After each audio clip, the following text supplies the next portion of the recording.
Greetings, YouTubians, and welcome back to Wayne's Sharp World, where today I'm going to be taking a look at a Hogue that I've been wanting to get my hands on for quite a while now. That is none other than the Hogue Ritter RSK. Now, this is the full size. This is not the mini. There's nothing mini about this knife whatsoever.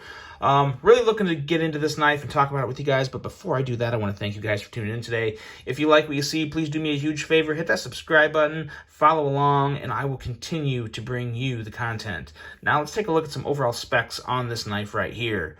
We have an overall length of 8.15 inches, a blade length coming in at 3.44 inches, and a blade width of 1.19 inches. Blade thickness on this guy is 125 thousandths with a blade material of CPM 20 CV with a drop point style blade, a flat grind, a handle length coming in at 4.72 inches, and a handle thickness of 640 thousandths. This is a girthy guy. We have a handle width of 1 inch with blade material of G10, that good old able lock locking mechanism, and a user of right hand or left hand tip-up carry with a nice deep carry clip. We have a weight coming in at 4.5 ounces and a price of, in all honesty, a pretty reasonable $159.95. So $160. You get American made, you get a very durable knife with premium steel. So that's pretty much the going rate of a good deal for a knife of this caliber. So no real issue there with the price at all. We have size comparisons next up, and let's see, because it's a pretty big knife. Definitely not small. We have our Kaiser Towser K. We have our Hogue K320 Nitron. Still my favorite Hogue. Not to spoil anything on this video, but man, really hard to beat that K320 Nitron down there. Quite a beauty. And then we also have a couple other ones to take a look at, and this one here for the budget-minded folks out there, the Civivi Brazen, as well as the Civivi Riffle. So there you go. I think that covers every aspect of lengths and prices, and I think we now have a very good idea of what we have here. And one more, because it's probably the #1 knife that everyone thinks of when you look at this knife, and that is, of course, none other than the Benchmade Griptilian, which is basically the same damn thing as this. Just with a slightly different blade. The handle is just about identical. I actually do feel a very small difference in these two handles. I actually prefer the RSK, and I'll explain that when we get to handle and ergos, but I did notice a slight difference there, and I'm not lying to you guys. There is some differences. Even from a spec point of view, there are some differences. But now let's get into talking about this knife, what I like, dislike about it. But even before I do that, I'm going to give a quick shout out to my buddy Jesse. Jesse sent this knife in to me. He's been a huge supporter of the channel for quite a while now, and I really appreciate his support and friendship. And, you know, he had this, and he said, you know, Wayne, I've got enough knives. I've put some pretty good work on this, and I just don't carry it that much, so I'm just going to send it to you, and you can just keep it. So thanks a lot, Jesse. I really greatly appreciate that. And as you guys can see, Jesse uses his knives. He put that boy to work. So I'm going to try and give it a little more work than he did, or at least an equal amount. I don't know. This blade has been put through hell and back, and let me tell you, it still cuts very well. So very nice to know. Obviously, since this knife has been used and it's been sharpened, I'm not going to be talking too much about the actual sharpness of the edge. Of course, you know, obviously, kind of makes sense. But other than that, it's pretty much a full review, because the knife is still in overall very good shape, very smooth, and good in pretty much every aspect. So now let's get into it and let's talk about this blade. And as you can see from the light shining off it here, this knife has seen some substantial use. It almost looks like it's been used as a survival knife. So it can definitely hold up to any amount of work you want to give it. The blade shape is excellent. I absolutely love this blade shape. I kind of wish it was a full flat grind. I think that would have been pretty nice. I don't know how big of a difference it would have made, but the one thing that isn't perfect about this knife is the edge. And even though it's been sharpened, it hasn't been sharpened that much to where it affects the thickness of the edge. But we're looking at an edge here at about 30 thousandths, which is pretty thick.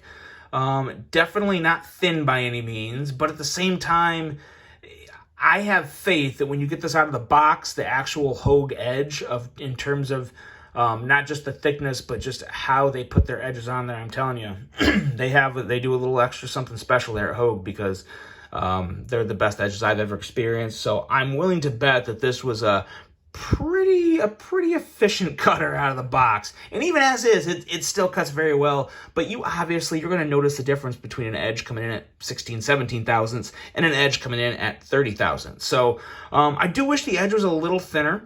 But other than that, the blade is pretty much on point. There's nothing I would change about it. The thumb studs are nice. They're in a great placement to where you can just kick it right out. And I tell you, as much for all the markings that I see on this blade, I'm very surprised at how smooth it is. I shouldn't be, because it's a Hogue Able lock, and I rant and rave about them enough to where I should have just expected it to be good. But very, very smooth lock, even after all that good old use. But yes, the edge, or the blade in general, is pretty, it's just a pretty general run-of-the-mill blade, but I like that wide blade, and as you can see, that width and thickness and strength up there at the tip makes for a very, very hard-use knife. So always good to know. And of course, you guys see that Doug Ritter on there. Doug Ritter is an advocate for knife rights, and he puts a lot of his time and energy into fighting laws, getting bills passed for all of us, for the knife community. So he does a lot of fighting for our rights, and a lot of the portions of this knife, I don't know if it's 100%, but I know a lot of the portions of it go to Doug, that he puts towards that good cause. So not only are you getting a great knife, you're supporting a great cause. So that is equally important to know, and in my opinion, worth emphasizing, because there's a lot of dumb, stupid, idiotic knife laws out there that they like to make our lives just a little more difficult to enjoy the tools that we enjoy carrying and using. So if you ever get a chance, that's really enough of a reason, in my opinion alone, to pick up one of these to support Mr. Ritter and his cause. Now, going into the handle and ergos. The ergos are excellent. It's one of the most hand-filling knives I've ever held. It's kind of in line with something like the K320 Nitron, but obviously this is much thinner knife. I actually wouldn't mind it if this had a little more thickness in the handle, as you have here with the RSK, because it does feel very, very good. I like the texturing and design on the handle. It's something to where it's not too much, but it's better than nothing, and it just feels good. It has that good, the bi-directional, I don't know if it's milling or just texturizing. I don't know how they did that. I'm assuming it was probably just like pressed on, but it just feels good. Gives you all the grip you need.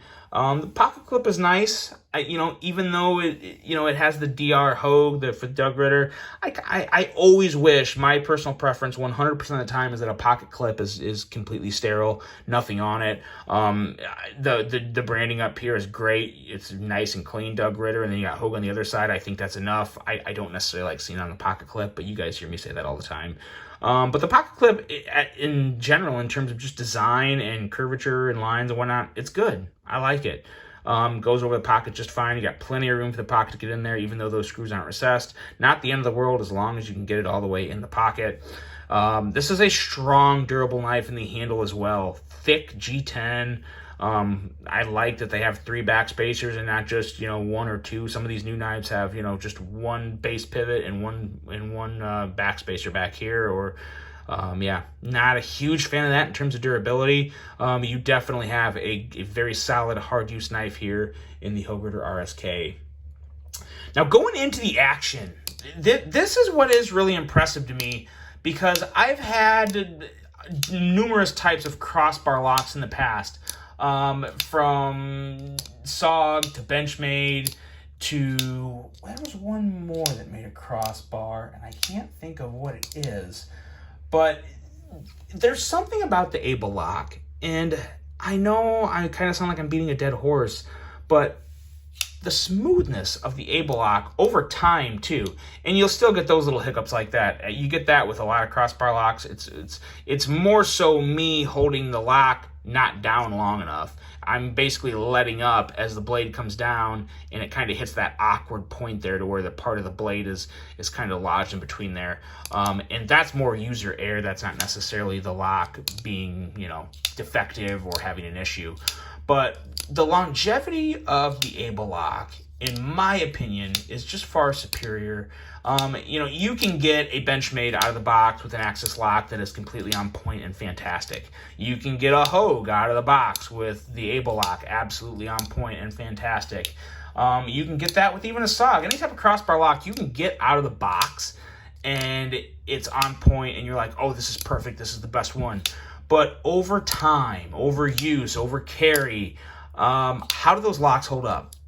Benchmade's holds up really well too, but the smoothness of a Hogue able lock, it's slightly above the rest. It is. I've handled too many now to not say that, to where I feel like I should say it. I'm just a really big fan of the able lock, and in terms of action on this one, super, super smooth.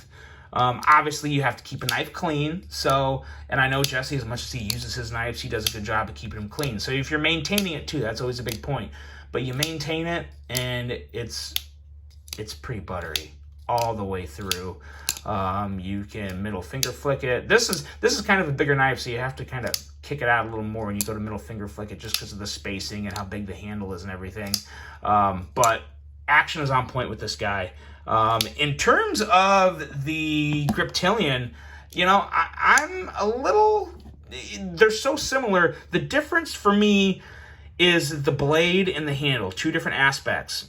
I actually like like I said, I like the blade better in terms of the Griptilian. I'm not going to do a battle of the blades of these because they're way too similar. The difference here is 640 thousandths in thickness to 600 thousandths in thickness. Now, I know that's not the end of the world, but the way that difference is spread out, I do slightly feel it. I feel that extra little bit of thickness on the handle here, and I feel like I have a little more room up here where my index finger is. I feel slightly more cramped here. I feel that the edge of this handle a little more in my hand. So that's the big difference for me in the handle. It's why I would take the handle of the RSK over the Griptilian. But in terms of blade, I gotta say that the Griptilian's coming in at about 26 thousandths. So for that aspect alone, especially since both of these models are CPM 20CV, I would go with the Griptilian blade over the RSK blade. I kind of like the way, I don't know, I like the way they both look, to be honest. I think I like the belly portion of the RSK better, but just in terms of edge thickness, I would probably take the Griptilian blade over the RSK blade. So you're kind of in a conundrum there. But regardless, this knife as is one that I do really like. It's one that I recommend on more bases than just one. Obviously, I'd recommend it as a good user, as a great, solid, everyday carry. But I'd also recommend it as a great way to support a guy that goes out and puts a lot of time and energy into helping protect our rights of carrying these EDC tools. So knives, tools, whatever you want to call them, they're the same thing. But Doug's doing a great job fighting for that, so I think we should support him. And if you guys are looking to pick up a good solid EDC, this one or the Mini. So I gotta say, this one's great, but I did some research. I found out that the Mini RSK has a thinner stock and a thinner edge, a slicier edge. So last night, I decided to pick myself up a Mini RSK. So when I get that, I'll do a little unboxing for you guys. I may even do a full review.